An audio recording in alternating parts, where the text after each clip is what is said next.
Shut up and sit down. Welcome to the Health and Wealth Podcast with your hosts, Tim and Carter. What's trending, Enrichers? Carter Wilcoxson, founder of CSI Financial Group here, with my co-host and former wealth advisor, Tim James, founder of ChemicalFreeBody.com and your new health advisor. This is the show where we reveal the connection between physical and financial abundance.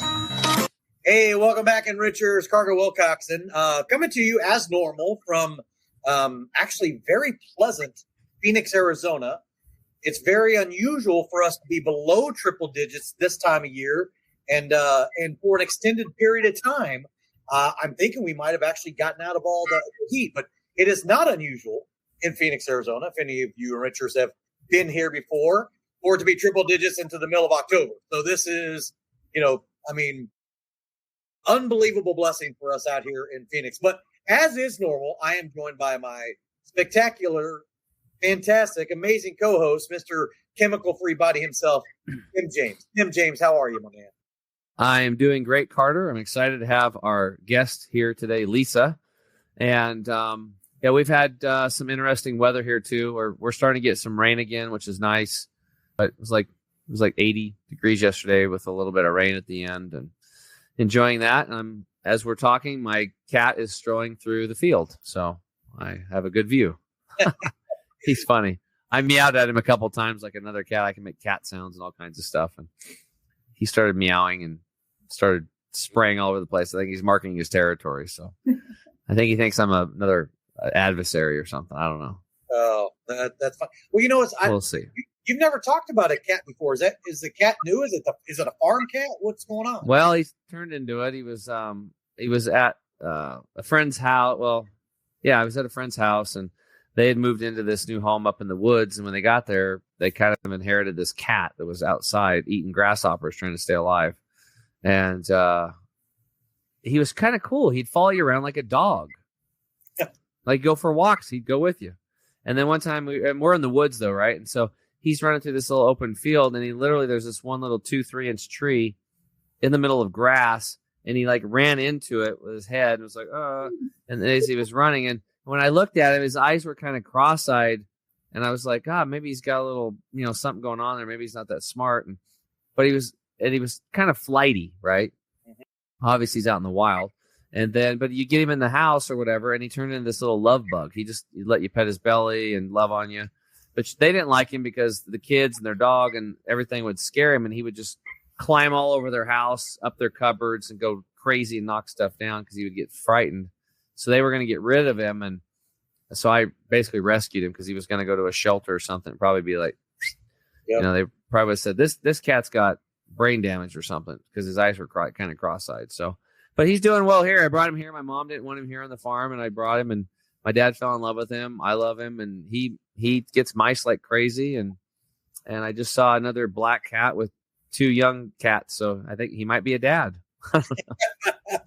Who knows? Well, got his own. He relocated and started a new family. Oh, that's awesome. Well, hey, Enrichers, that is our Animal Planet segment, if you will.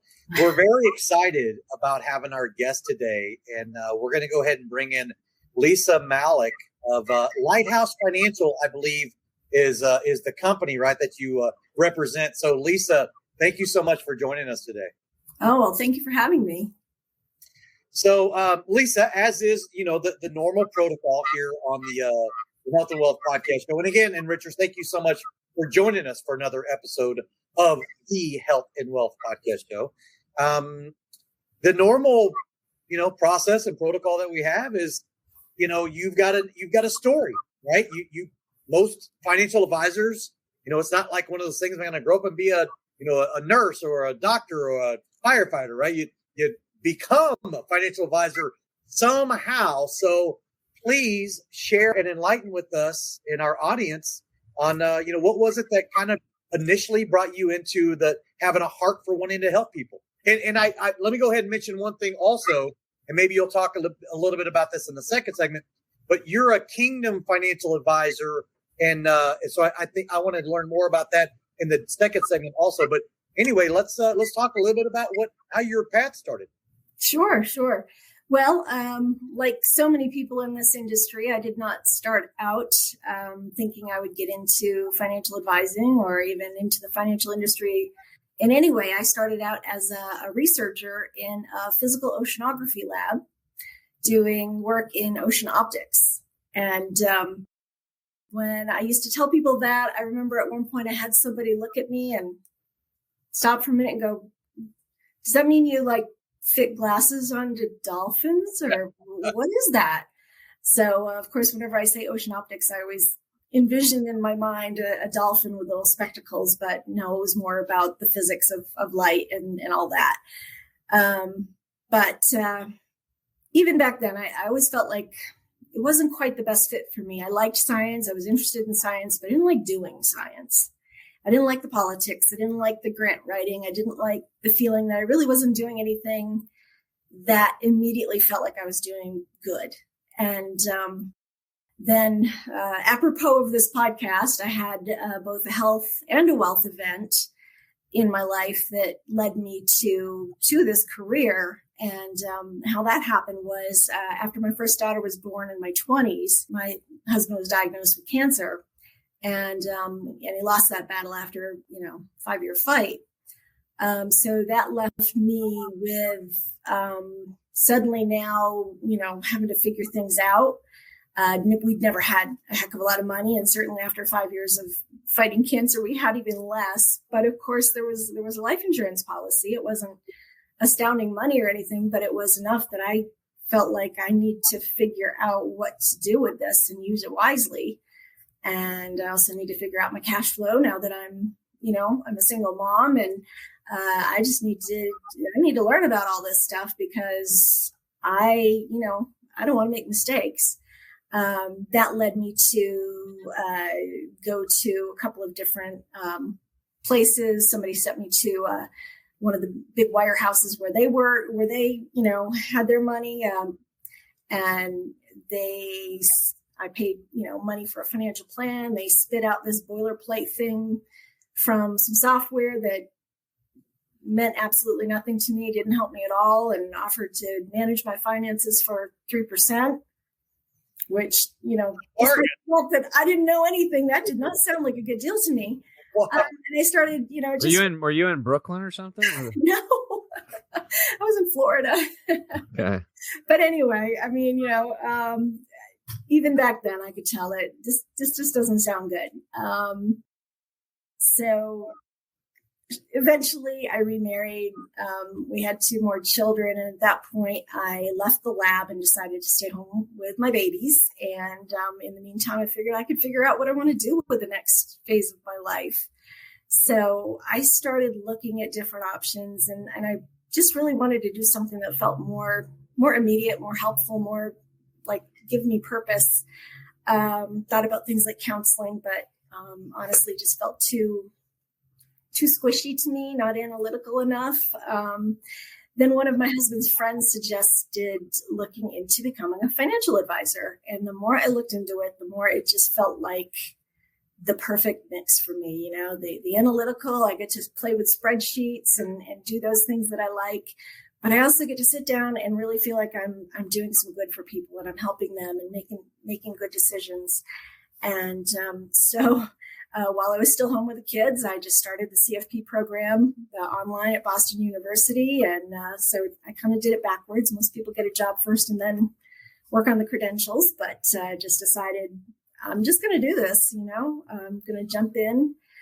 I was about halfway through when 2008, 2009 hit. Oh. And I thought, oh my gosh, what am I getting myself into? But so hold on, let me pause you there. So here you are, you've already dealt with adversity on a personal level, right? Yeah. Now you're in a transition, looking to be more impactful and have more purpose and meaning and everything. And how can you help people? Because that's just your makeup, obviously, right?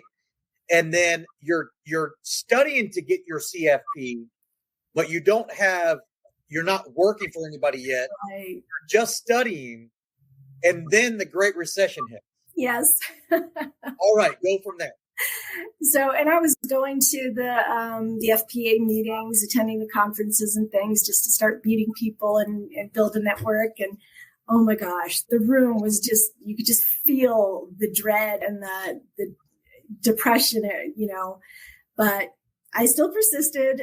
And on a personal level, our own finances took a hit because my husband's company, everybody took a pay cut so that they didn't have to do layoffs. And I said, I think it's time for me to start looking for a job, despite the fact that I'm not completely finished with the program. And, so you start out interviewing with the big wirehouses. And again, it felt too salesy to me and not enough like I'd be really building relationships. They really weren't even that interested in the fact that I was working on my CFP. So I finally realized I need to find a smaller boutique type firm where they actually do planning and build relationships and have long-term interest in their clients.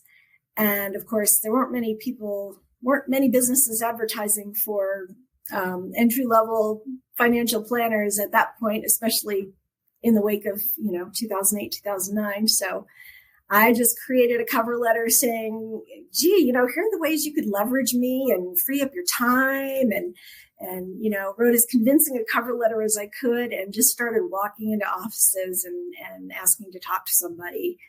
And when I walked into Lighthouse Financial, the first one to greet me was the owner's dog, Patches. And immediately I thought, oh, I really want to work here, and I did. The owner, she took a chance on me and mentored me. And now, 15 years later, I am the senior advisor here. She has retired, and I've taken on the vast majority of the clients. Wow. That's absolutely. Now, this was in Florida. Did I understand that right? Well, by then we had moved to Colorado. Okay. All right. So that transition. So, work through, connect the dots a little bit more between all the things that you had to, all the adversity you had to deal with, the tragic events that happened to, your husband, and he passes away. You're not sure what you're going to do. You decide you're going to start the CFP program when you're in Florida, or now you've moved to Denver? I started it in Florida after my son was born. And we moved to Colorado in the interim. And mostly we moved because my husband loves the mountains. He loves Colorado, and he finally talked me into it. So we thought it was a great time to move since I was in transition. He worked remotely. He could work anywhere. It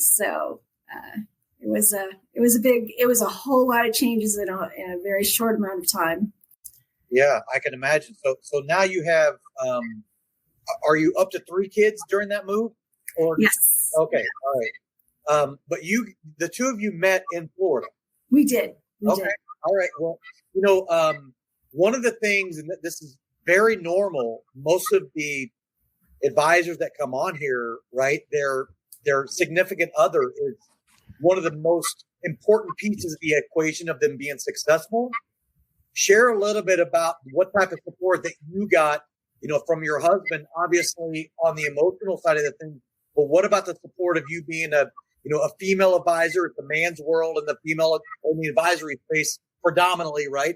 So talk a little bit about how that dynamic worked and what type of support you got from him and how critically important that was for you. Oh, absolutely. Absolutely. And, he's always been very, very supportive. And, I know so many women who complain about their husband not doing, only helping with the housework. No, I think my husband probably does as much or more than I do at times. He's a little more compulsive about cleanliness anyway, so it helps. The other part of it, though, was he was still working East Coast hours here in Colorado. So he was done work at 3 p.m. just about the time the kids were getting off the bus. So that worked out really well for us. And he's always been, just as integral to the workings of family life as I am. So it makes a big difference. Nice. Awesome. Well, I know beyond a shadow of a doubt, I mean, the support that I have from my wife as well. It's, I don't know what I would have done. I mean, I can honestly say I wouldn't be where I'm at today had it not be right. Having that, that individual, that person, like in the foxhole with you, that's there. And financial advisory in the early stages, right? That's very challenging. Talk a lot about some of those challenges that that you saw yourself, even though you had a mentor. Right. I mean, just passing that CFP exam is plenty of a challenge in itself. It's a 2-day exam. I think now it's even they've even extended the requirements, and but just getting through the coursework and the exam while you're working and raising children and building a household and all that.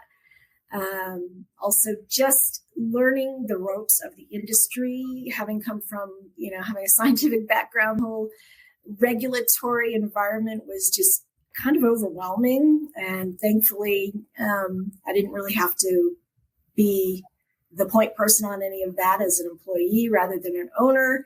I had the distinct advantage of really being able to focus.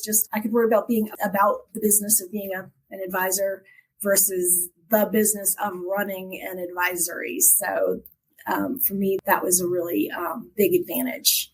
Obviously I don't get the advantage of owning the company, but for me, it made life so much more doable than trying to, do the entrepreneur thing and start up my own business and all that. I have no patience for, compliance and HR and all those kinds of things anyway. So I get to do what I'm best at. Nice. Awesome. So you've got 3 kids total. And then, what is what's it like as far as, trying to juggle between being a financial advisor, helping all your clients, while at the same time, being a mom and a wife? What's that like? And, how do your kids, function? Because you've got one previously from your husband that predeceased, right? Yes. So how is that dynamic in the house and juggling all those balls in the air at once? Oh yeah. Well, and that was another great reason for going with a small firm where we grow organically by referrals. It's not acquire, sell. It is, it's a much slower pace than say, the eat what you kill kind of mentality at some other places. So for me, that was great. It was a really pleasant work environment where our employers, really did value work-life balance, flexibility. So the fact that, my husband was able to manage a certain amount of after-school care and the flexibility that I had. And of course, our oldest, she was almost a decade older than the others. So we had a built-in babysitter. Not that she was very happy about that, but Yeah, that's just part of the deal. Exactly. So now they're all much older. So yeah, if you're rent free, you get this. These are the chores you get to do. That's right. That's pretty much my whole life growing up. Sister babysitting? Well, no, just like doing work.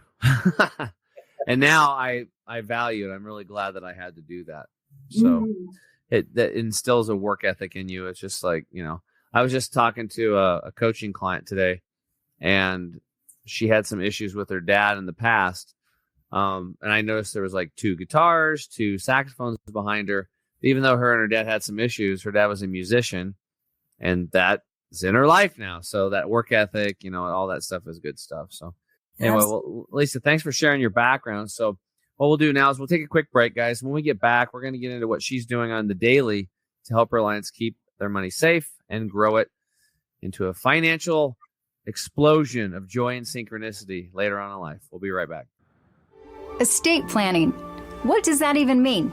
When the inevitable happens for everyone on this planet, your estate plan kicks into action. But first, let's start with what an estate is. An estate is simply everything you own. Now, here's the issue and what needs to be understood when this event occurs. You only have 2 choices on this plan. Number 1, either you plan how your estate gets handed out and distributed to those you leave behind. Or number 2, your state decides who gets everything you own. For the first time ever, you can now take complete and total control of this plan that you've been deprived of for most of your life and generations before you. You can get personalized assistance along the way with a team of specialists whose job it is to make sure you have true peace of mind. It's important to understand that estate planning is a journey, and rest assured that our team will be available to you all along the way and at every step. Welcome to eState Plan, home of the last estate plan you'll ever need. To learn more, make sure to reach out to your local advisor licensed with us or go to our website for more information.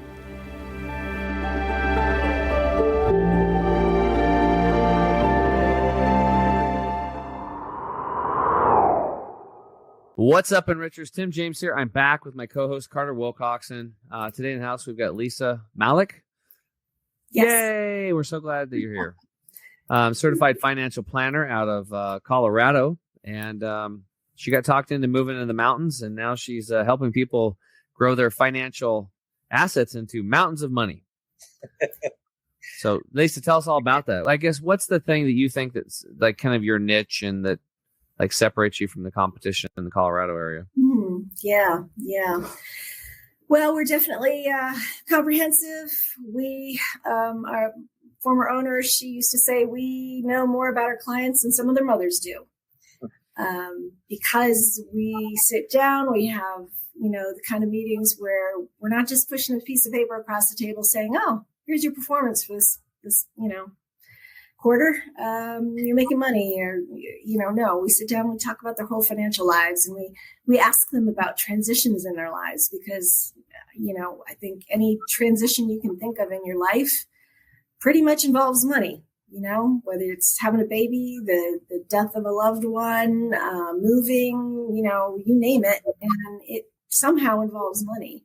So really getting to know clients is really important, and, maintaining education and experience and knowing what the clients want out of their money. That's probably the most important thing. I think most advisors go in assuming that everybody wants the same thing. They want to, retire at 62 and play golf and go on trips. And that's not really the case for everybody. Some people want a life of, they want to start a new business when they retire. Some people just want to putter around in their garden and donate a lot of money to charity, and other people, want to cruise the world. So it's really important to understand what people want their money to do for them, and also to manage expectations, but also just to manage fears too. We have a lot of clients who have plenty of resources. If it was a football game, they've won the game, but they are so afraid to start spending their money. They've spent all their lives accumulating, working hard, stashing it away. And it's really, really hard to get them to flip the script and realize that now it's okay to start using it to do the things that you've always wanted to do. Well, that's actually interesting. So let's drill down a little bit more on, your, the demographic in which that you're working in, that you're talking about. Is there an age range that is a typical type of a client? Most of our clients are pre-retirees or early retirees. Not exclusively, though. I have a couple clients in their 90s. I have a couple clients in their 30s. I even have one client who's a recent grad from the Air Force Academy. So, so the range is huge, but I'd say the vast majority of them fit within as, pre-retirees or recent post-retirees. And, but for me, I have a special passion for women who find themselves single later in life, and, whether it be divorce or widowhood, who, for many of them, especially in the older age group, their husbands were the financial spouse. They were the ones that handled everything. And they really do feel adrift when they find themselves on their own and really need somebody who can come alongside them and speak English and make them feel comfortable to come out and talk about the things they don't understand and really admit that, where they need help, not be made to feel stupid because they didn't know this or that, and just to really help them make the best out of what might be a not so great situation. Yeah, well, so I'm really curious because we talked about it in the first segment, and the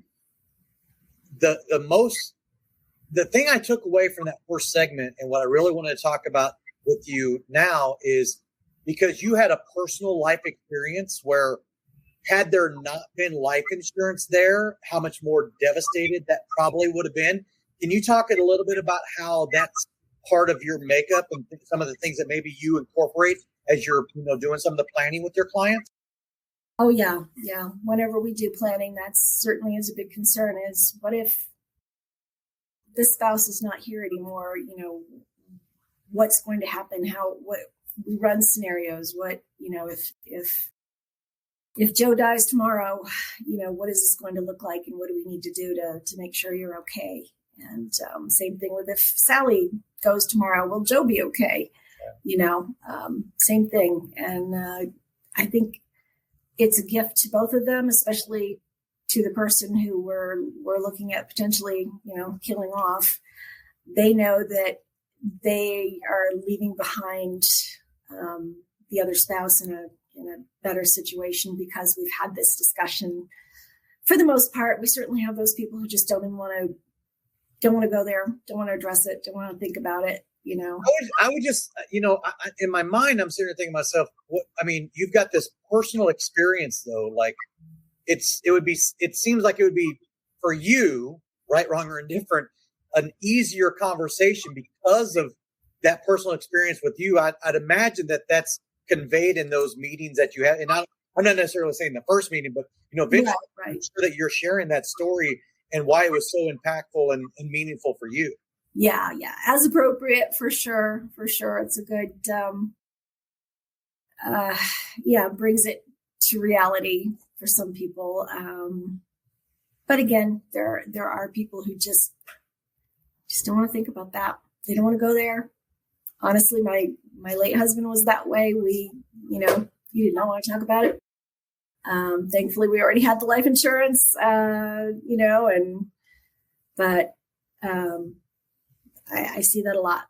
I see a lot of people who just really don't want to have that discussion, and it's a job. It really is a challenge to bring that out.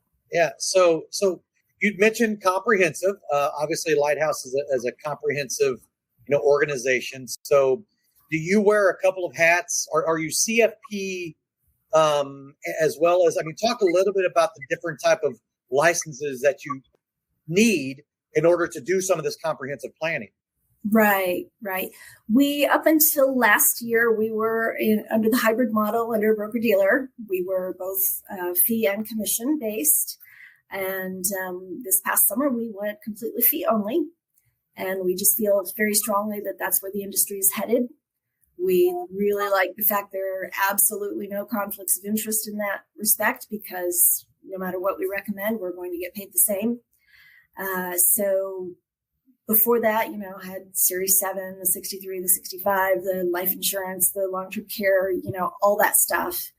Now, really, a lot of those are no longer required for what I do. So, of course, there's the thought of what am I going to do about those, but they may just end up lapsing. And that's okay. Because I really like the model that we have now. And, a lot of people have resisted that because, of course, so many things like insurance and annuities were always commission-based in the past. And now they see the writing on the wall. And a lot of these offerings are also creating fee-based options. So we can still offer annuities and insurance and all that. And anything we can't, we will outsource because we are just committed to making sure that people have what they need. For instance, we no longer do long-term care, but I've worked with a gentleman for the last 15 or so years, who is a specialist, and we readily refer people out to him. And even if it means they take some money out of the investments they have with us to pay for their long-term care, that is just, it's what they need. It's what we're going to recommend. Yeah, that's, I think that you're exactly right. I know a lot of, I was just having a conversation yesterday about how we're sort of like in a subscription-based world right now, right? Yeah. Only subscription-based. I mean, it's all kind of, very similar.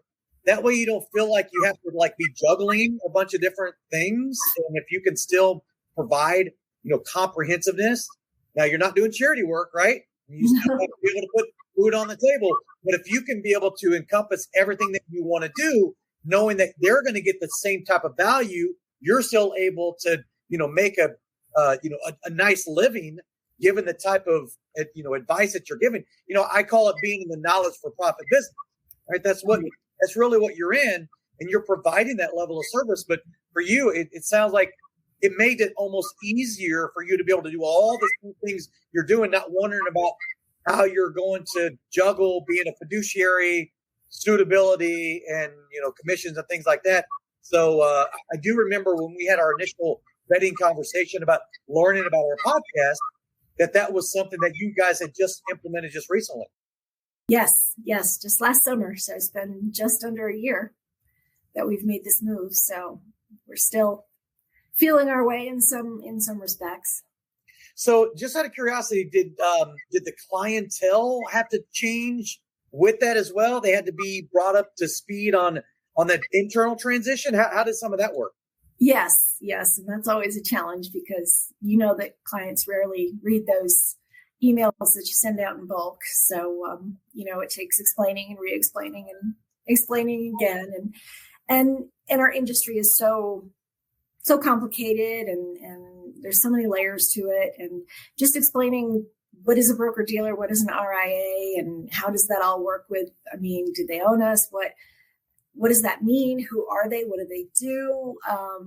It's definitely an educational process and a lot of patience with just explaining and re-explaining and explaining again. So I'm very interested, and in Richard's, thank you again for joining us for this other episode. We're on with Lisa Malick from Lighthouse Financial in Colorado. Talk a little bit about which came first, the certified Kingdom Advisor or Lighthouse?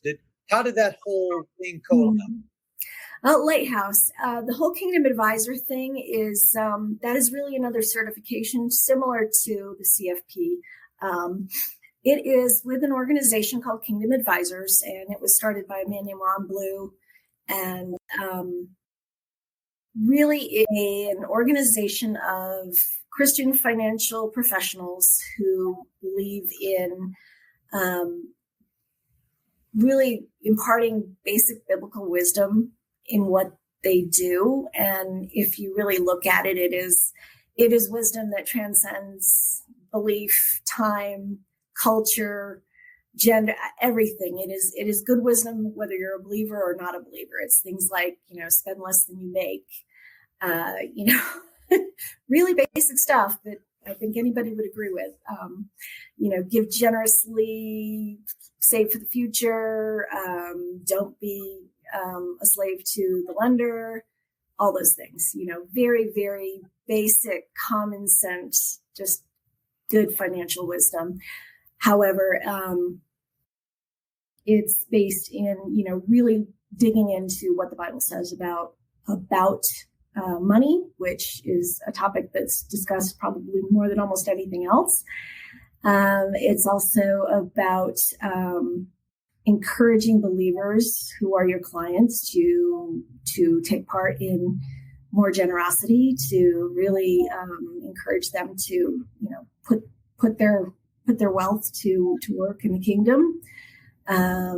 Obviously, this is something that you have to tread carefully. You're not going to be proselytizing to people who are not believers. It's nothing like that. It is just trying to provide really good wisdom to everybody we work with, but in particular with people who are believers or who have a strong sense of passion about something, to really encourage them to look at, using some of those resources to further those good causes. Yeah. So Lighthouse, you were already with Lighthouse. Mm-hmm. Then the designation came into focus after you had already at Lighthouse. Right. It's a program of study and it's membership in that community. So it's not another source of employment or anything like that. It's just a designation that has these biblical principles as a foundational approach. Yes. And in the last 10 years, they've actually expanded to offer this designation at quite a number of universities throughout the country. Mm. So it's really gaining some, mainstream momentum. Nice. Awesome. So now that you are completely fee-based and everything, and you mentioned referral pretty much only, there was this transition. How has that been going as far as like growing the business and growing the AUM and the fees and everything? Right. Well, considering the downturn last year as well, and we did have, you always have a few clients when you make a transition that just don't want to transition with you. And so, that's left us some room to grow, and we're certainly looking to take on more clients right now. But as far as just the transition itself, I think it's been nothing but positive on net. I'm kind of curious so this is decades ago, but I come from the server industry, right? And there are, and I'm just trying to tie in this analogy, and I'm just curious here there are some restaurants that, and I was this way, right? Like eat what you kill, right? I made as much money from all of my own effort. We didn't tip for anything like that. But then you have certain other restaurants where everybody helps one another out, and it's a big tip pool, and everybody kind of. So I'm just curious from that analogous perspective. Where does Lighthouse fall with the fee structure? Oh yeah, we are totally assets under management fee, and we do charge an additional fee for planning. When they first come on board, we charge a planning fee because it is a really large commitment of work and time for that. So we charge an upfront fee for the plan, a stated amount of money, and then we do charge assets under management for anything that we manage. Okay, but that's on an individual basis, right? I mean, is it a collaborative effort within the office? From all the comprehensiveness things that you do, and everybody gets a piece of that, or I'm just curious. Like you have clients, or is everybody each other's clients? Everybody is a Lighthouse client. Okay. Nobody owns a client. I am, we all have the clients that we service, of course, that are exclusively, the ones that we take care of. But if we were unavailable and somebody had an emergency, then any one of us could, step in and help them out. We do meeting notes so that everybody's up on everybody. Everybody knows what's going on with all the clients at Lighthouse. And so it's sort of like almost like a doctor's office where, you may have a certain number of doctors in the practice. Most patients go to a particular doctor, but should the need arise, they can see anybody. Nice. So Tim, that's kind of changed since back in your day whenever you were in the industry, but this is kind of becoming, commonplace from a lot of our guests that have come on. Well, I think it's because of the just where everything's going, this assets under management, rather than having 100 advisors all doing different plans and manage the money differently, and then they don't know what's going on. It's the mastermind principle where everybody can put that together and chip in and come up with strategies that are going to work better for the collective. Yes, everybody used to be a silo, and now we are a team, and it's really useful because for instance, our new owner Shannon, she has lots of experience with small businesses, and she's our guru for people who have questions about their small business. Whereas I have more experience in the planning side. And so we all have our little niches where we can help each other out. But, collaboration. Well, that's awesome. Yeah. All right. Well, it's time to take another break. So when we get back, we'll ask Lisa, or actually she's going to ask us the questions. That's what we're going to do. We'll be right back.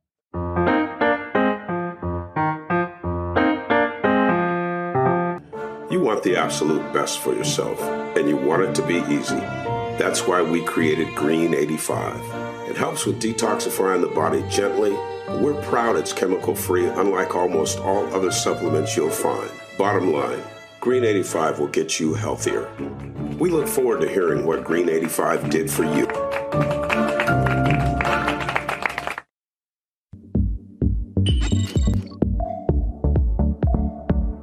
To get this product and our other amazing products, go to chemicalfreebody.com. That's chemicalfreebody.com.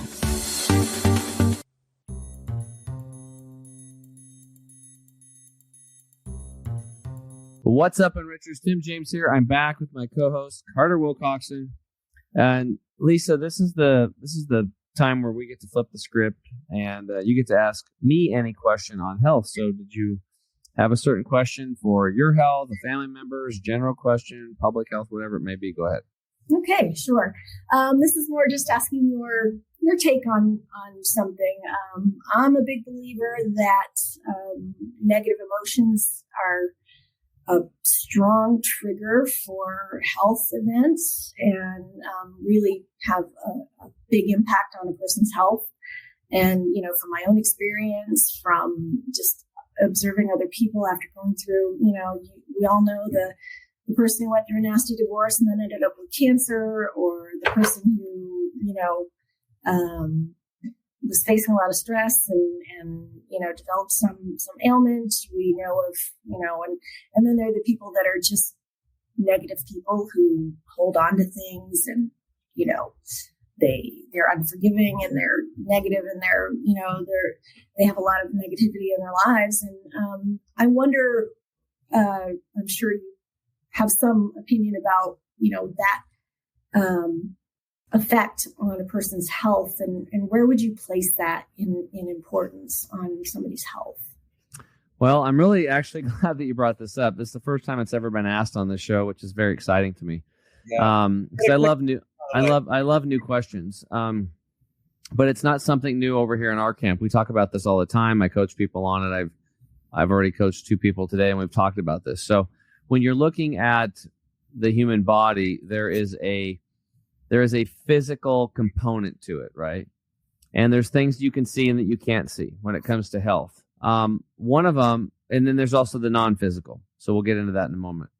So the physical stuff would be the air you breathe, the water you drink, the food you eat, the things that come into contact with you, maybe grounding. Now, this is one of the things that you can't see, where actually if we got and touched the ground, we're instantly being enveloped in a negative type of, and not in a bad thing, like negative energy, but it's a good energy, a beneficial energy that grounds us, okay, and reduces inflammation and gives us life and vitality. Also, the rays of the sun, like those photons raining down from the sun. You might not be able to see that light as it hits and penetrates and warms you in the UV rays, but it's there. And it's that we are actually light beings. We are, if you boil it down to the atom and what's in between that and smaller, it's like all we are is energy, right? Now, you're talking about emotions and how they can affect us negatively. Well, the reality is that emotions come from a couple different places. Number one, they can come from our mind and what we think of something. So we could think of something like good or bad. Like you might hear you're in the hospital and they might say, oh, she's got this and she's going to die in 2 weeks. And if you think they're talking about you, you are going to freak out. Or like when you found out when your husband had cancer, right? Or it's fear, right? So when that happens, when you have these thoughts, as an example, that fear, that emotion will then translate in through your body, and chemicals actually get produced in your body. And those chemicals can either be beneficial to your life and your life expectancy, your quality of your life, or they can be detrimental. So the emotion literally will translate into physical reality as far as chemicals, dopamine, cortisol, adrenaline, your heart beating. So it can actually make you freak out, but it can also calm you. And then maybe you talk to you go over to the doctor and like, hey, I just overheard you guys talking. You said I was going to be dead in a couple weeks. Oh, no, we're talking about that lady over there. Oh, you're going to be fine. Oh, God, okay. And then all of a sudden you feel good. You feel these good emotions. You feel warm and fuzzy. Well, what changed? Nothing. It was what you were thinking. So what you think can literally heal yourself of disease or manifest disease, literally. And the same thing goes to the mind of the body. The cell every cell in your body, and the collective there's a mind to your body. So you have the physical mind up here in the brain, and then you have the body that has its own brain. And this is where a lot of emotion and traumas are stored. And it could have been from molestation, or you got beat up as a kid, or a death when you were a child, or maybe a death when you were an adult. Or maybe you and a really good close friend became estranged. You guys just couldn't talk to each other forever. Something happened. So these traumas like literally get stored. I actually had a gal today that was actually strangled by a loved one that actually had cancer, spread to his brain. And this was a nice man his whole life. And then it kind of like the cancer got in his brain, and he would have these manic episodes, and he tried to strangle her with a rope, and she lived. And this is a person that she loved at one point in time, right? So it was no bad issue on his part, but the reality is that could cause some stored emotions right in those cells, and she could be holding on to that, which could then manifest disease. So I can tell you emphatically, after working with hundreds and hundreds of folks, and actually being at institutes where people have had breakthroughs, and myself, that when somebody comes to like an institute to detox and heal and do all that stuff, they think a lot of times they're going to get there and they're going to like clean up their gut or clean up their cells and put a bunch of good food in them and have a shot of wheatgrass, and they're going to feel good, maybe some massage and some therapies. But that is all done to get to one goal, which is to raise the vibrational frequency and raise the energy in the body, so that these stored emotions and this crap that you have, this belief systems you have in your head, can get out of your body, basically. And when this happens, we've talked about this before, Carter, a couple of times, where 3-4 days into these programs, you're getting a massage, and all of a sudden you start crying uncontrollably for an hour to 2 hours, like nonstop, as these emotions are coming up out of the tissues, literally out of the cellular body, out of the tissue, and are translating into an emotional release, because those emotions were stored. So it's like detoxing, 6 pounds of garbage out of your digestive tract. It's the same thing. It's just garbage stored in the cells, emotional garbage, and you release that. And that's where the true healing begins. So what you hit on is something, at least that I think is very important. It's one of the goals that I have for all the clients that I work with, is that they can open up their heart, and we can help them get these emotions out so they can deal with them. And sometimes they know about them, and sometimes they don't. And sometimes they've forgotten about them or suppressed them. So it's a big deal. It's a big topic. I think it's very necessary, and it should be talked about. And if you're going to somebody to help you with your health, and they don't talk to you about what air you breathe, the water you drink, the food you eat, and your emotions, and then they hand you synthetics, then you're dealing with it. You have a drug dealer. You don't really have somebody helping you with your health. Agreed. Yeah. Good question. Do you have any other questions about health? What do you think of red infrared light therapy? I recently bought a red infrared light, and a far infrared or a red light therapy? Far infrared red. I've been using it for, just what brand is it? Getting old creaky joints and, those types of things. It's Red Rush. Okay. I'm not familiar with that brand. I love far infrared. Far infrared is the vibrational frequency of water in nature, and your body's made a lot of that. So it's great for rejuvenation. It's great for detoxification. It's great for beautiful skin. It's great for sleeping better. It's great for relaxing the nervous system. It's great for increasing the core temperature of the body, knocking out any like viruses that might be taken off. And like if you get a flu or something, or if you're around somebody with the flu or you feel like you're getting it, you should get in that sauna a lot. And just because what a sauna is doing is it's artificially raising your core temperature. Once you get into the swing of flu, your body is raising your core temperature to knock back that virus, right? So there's a little bit of a battle going on there. So you can preemptive do that. It's also great for pushing heavy metals out of the body and other toxins. It's fantastic. I can't say enough about them. Only thing I would say is that that they're not all made the same. For me, when I'm choosing a far infrared sauna, number one, I used to look for number one, there was no EMFs. That was number one, no electromagnetic frequency. Had to be very low, very, very, very, very low. Number two, panels had to be in proper position for maximum detoxification, which sometimes, quite often, these companies, they don't do it for whatever reason. I don't know why.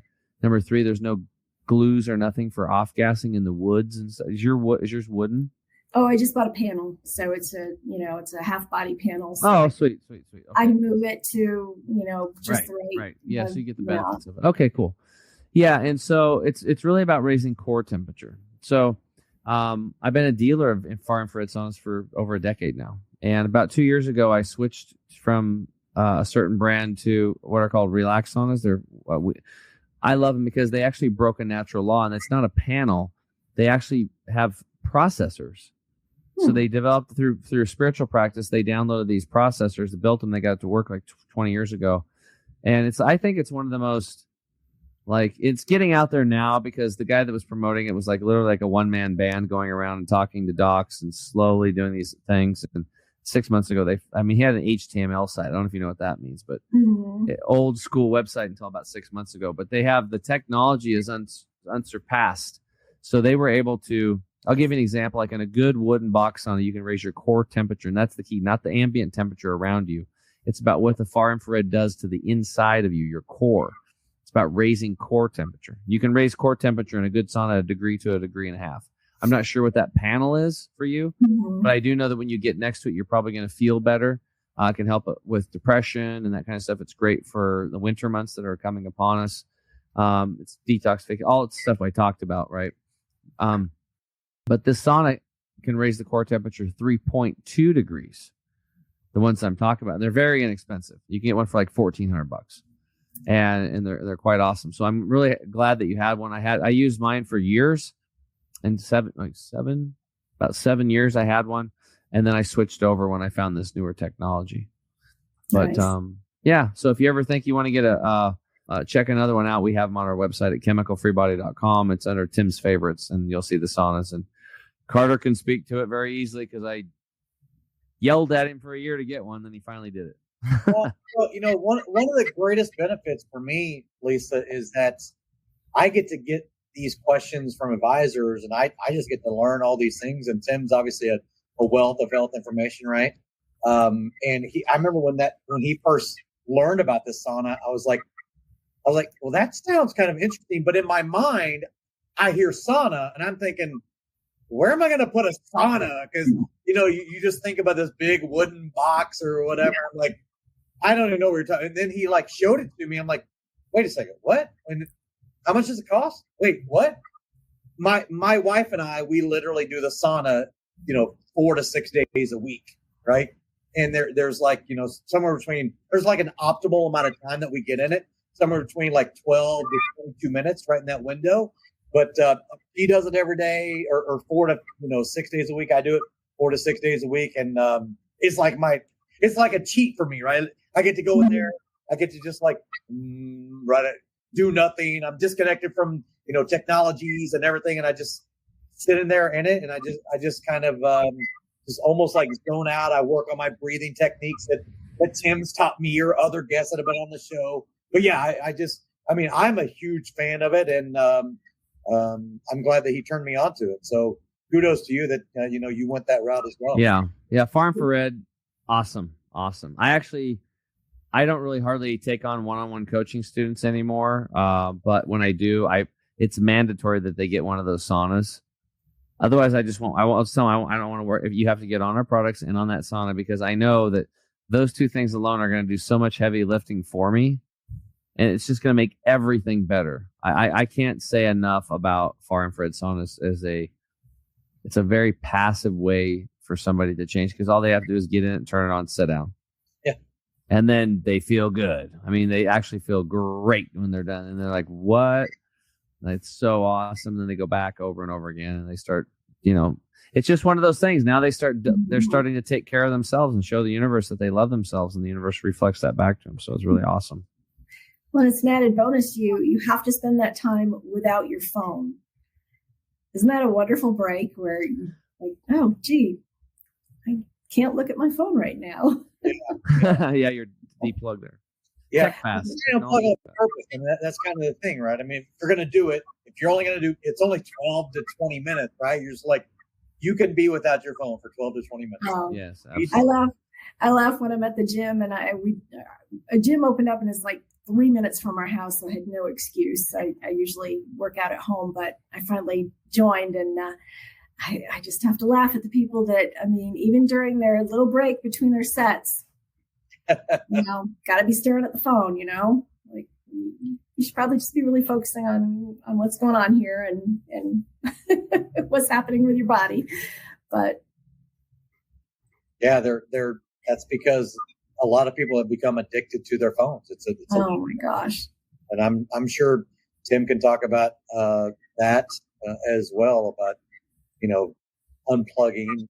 I mean, one of the things I know that talk about the phone, right? Talk about like somebody's, biohacking that Tim talks about a lot.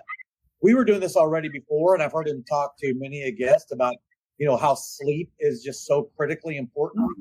And our phones are in a completely different room whenever they charge at night, so they're nowhere near us. That was one of the hacks that I learned before. But Tim encourages anybody who's looking to get better sleep, don't have your phone anywhere near you. The blue light. I don't know if you want to talk a little bit about blue light or whatever, Tim, but I know that was, for me, it was a great biohack to help enhance my sleep pattern. Well, I mean, it's just kind of simple in nature. When the sun goes down, it's dark, right? And so when that starts happening, you start producing melatonin. If there's light, your body still thinks it's daylight. So it doesn't produce melatonin. You can't really get into your sleep cycle. So it's just A plus B equals C, it's simple. It's just that easy. So that's why we want to avoid lights as we go to bed. And that's why I always tell people, like, during the day, you want to have natural lighting, not fluorescent lighting, but natural lighting, full spectrum or wide spectrum, to mimic the sun's light in your home. Yes, it's different. But then at night, like by the bed, you want to have really soft lights, like that yellowy type light, and just kind of start bringing things down. So that's all I got to say about that. Lisa, you're awesome. Thanks for being a guest here today. I really appreciate you. We really appreciate you coming on and sharing with the Enrichers your story, and I'll let Carter wrap it up. Yeah, Lisa, seriously, thank you so much. Hey, Enrichers, thank you also for joining us for another fantastic episode of our podcast today, and to be able to see all of our previous wonderful guests like Lisa Malick from Lighthouse Financial. You can go to our website at www.thehealthandwealthpodcastshow.com and make sure to like, share, and subscribe wherever you get your podcast. Apple, Spotify, Podbean, whatever that may be. So for my fantastic co-host, Mr. Chemical Free Body himself, I'm Carter Wilcoxson, CEO and founder of CSI Financial Group. Wishing you all a wonderful day. Lisa Malick, thank you so much for joining us today and for sharing your story. We really, really do appreciate you coming on today. Oh, it was my pleasure. Thank you, Carter. Thank you, Tim. And had a lot of fun. Awesome. So until next time, Enrichers, we will see you on the Health and Wealth Podcast. Thank you, everybody. Hey, Enrichers. Thanks for tuning in to another episode of the Health and Wealth Podcast. I'm your host, Carter Wilcoxson. And I'm your host, Tim James. And by God, we are committed to helping you guys have fat wallets, flat bellies. So tune in again for another episode, and make sure to like, share, and drink a lot of water. Or beer. You have just listened to the Health and Wealth Podcast with Carter and Tim.